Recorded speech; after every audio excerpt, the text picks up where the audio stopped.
Meanwhile, the Patriots have traded back into the round.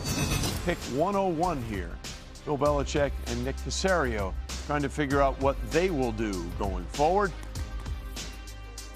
At some point this draft weekend, we believe they will take a quarterback. We're not sure if it's going to be here or not, but the pick is in. So let's go back to the commissioner and find out where New England is going. The New York Jets have traded the 101st pick to the New England Patriots. With the 101st pick in the 2020 NFL Draft, the New England Patriots select Dalton Keene, tight end, Virginia Tech.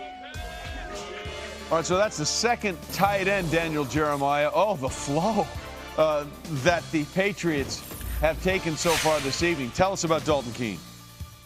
Well, best mustache in the draft. You just saw it right there. But somebody that can do a lot of different things, Trey. You'll see him in line as he is here catching the ball. They'll flex him out in the slot.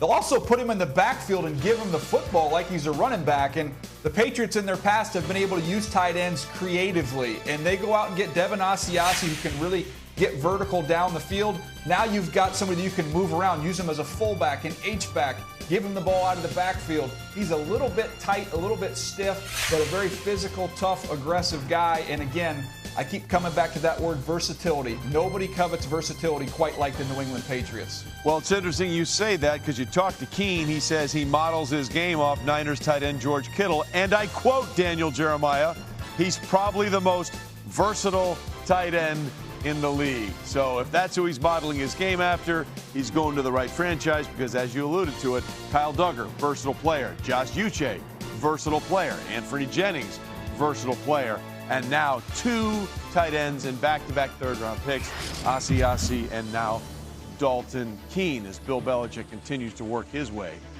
through the end of the third round of the draft. Meanwhile, the Pittsburgh Steelers are now on the clock and figuring out what they are going to do. Again, they took Chase Claypool